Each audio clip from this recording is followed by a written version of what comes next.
अस्सलाम वालेकुम जी। होपफुली सब ठीक ठाक होंगे। अल्हम्दुलिल्लाह मैं भी बिल्कुल ठीक। तो जो सफाई घर के काम काज किचन के काम जो है ना वो औरत का एक बहुत बड़ा टास्क होता है। अगर यही काम हम लोग अपने प्रॉपर टाइम पर कर लें तो बड़ा इजी रहता है। सारा दिन हमारा जो है ना हमें इतनी थकन भी नहीं होती और हमारे काम भी सारे निमट जाते हैं। तो चलिए आज मैं कुछ टिप्स एंड ट्रिक्स आप लोगों के लिए लेकर आई हूँ जो कि आपको होपफुली बहुत अच्छे लगे होंगे। चलिए स्टार्ट करते हैं। ऐसा है कि गंदम का आटा जो कि हर घर में इस्तेमाल होता है और ये जो आटा है अगर अच्छा हो यानी कि साफ़ सुथरा हो, एक नंबर हो, प्योर हो तो बहुत ही अच्छा हमारी सेहत के लिए होता है। 3 टाइम रोटी बनती है और उसके अलावा आपको पता है आजकल हर चीज़ पे मिक्स एंड मिलावट हो रही है। तो इसको हम किस तरह से सिंपली इसका तरीका है कि किस तरह से मैं आप लोगों के साथ शेयर करूँगी कि आटे का पता करें कि ये सही है, इसमें मिलावट नहीं हुई हुई। तो सबसे पहले यहाँ पर मैंने आधे ग्लास से ज़्यादा पानी लिया है। पानी में 1 चम्मच जो भर के है वो चम्मच वो आटा मिक्स करेंगे, हम अच्छे से मिक्स करेंगे ताकि पानी में मिक्स हो जाए। और इसके अलावा ना फिर इसको मैं 10 मिनट के लिए रखूँगी और उसके बाद हम इसका रिज़ल्ट देखेंगे और मैं आपको बताऊँगी कि किस तरह से इसकी पहचान होती है।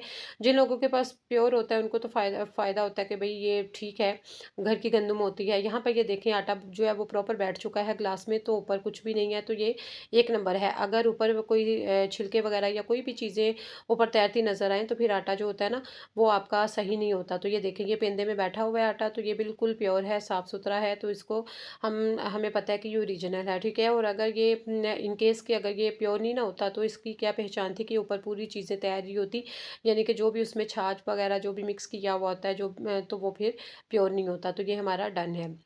आगे नेक्स्ट टिप की तरफ बढ़ते हैं। शहद जो है अब बदलते मौसम के साथ साथ हर किचन में नज़र आएगा और ये ज़रूरी भी होता है, बच्चों के लिए बड़ों के लिए मुफीद होता है इसका इस्तेमाल।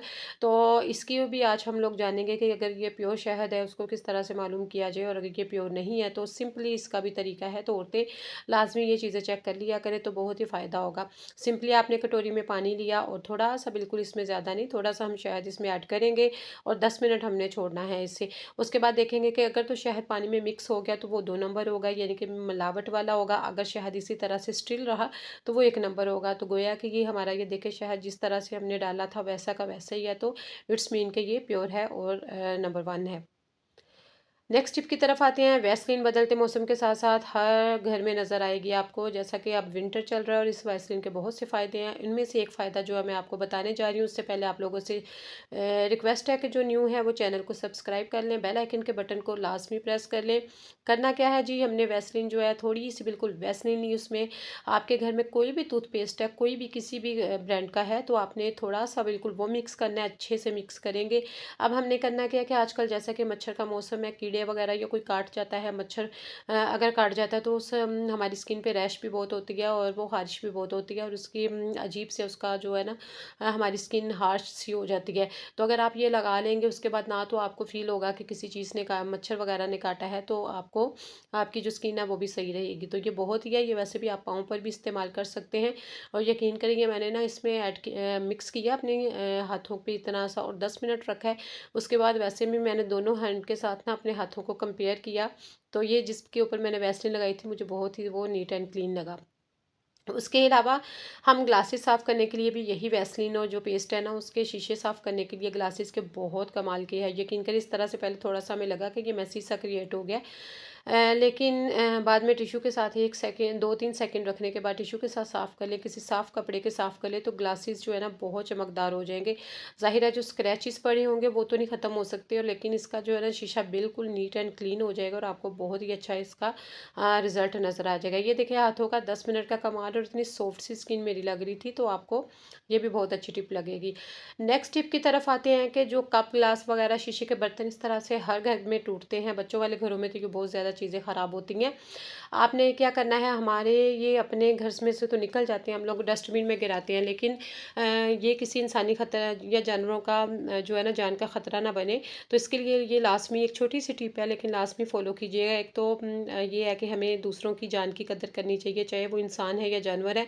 करना क्या है, कोई भी इस तरह की कांच की चीज़ें टूट गई हैं तो आपने इस तरह से कोई से भी घर में बैग होते हैं, पॉलीथीन बैग यानी कि शॉपर वगैरह, उसमें इसको गिरा लगाने, अखबार है, न्यूज़पेपर है या कोई पेजेस कॉपी वगैरह के, बुक वगैरह के पड़े हुए या रफ हैं जो, तो उस तरह से आप इनको ना टेप कर दें और टेप करके बाद करने के बाद फिर आप बिन में गिराएं।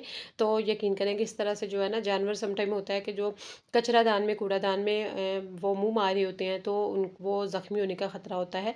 तो लाजमी इसको फॉलो कीजिएगा।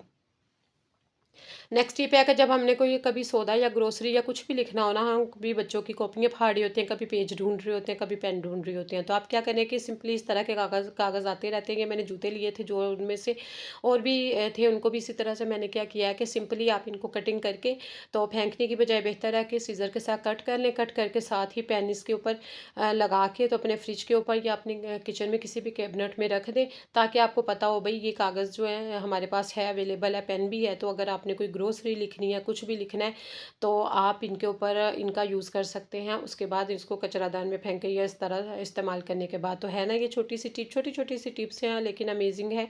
आप किसी तरह से हेल्पफुल आपके लिए होपफुली आज की जो वीडियो है बहुत रही होगी। अगर आपको हेल्पफुल रही होगी तो कमेंट सेक्शन में कमेंट करना मत भूलिएगा। चैनल को सब्सक्राइब कर ले, दुआ में याद रखिएगा। इंशाल्लाह ताला लेटेस्ट और न्यू वीडियो के साथ हाजिर होंगी। तब तक के लिए इजाज़त दीजिए।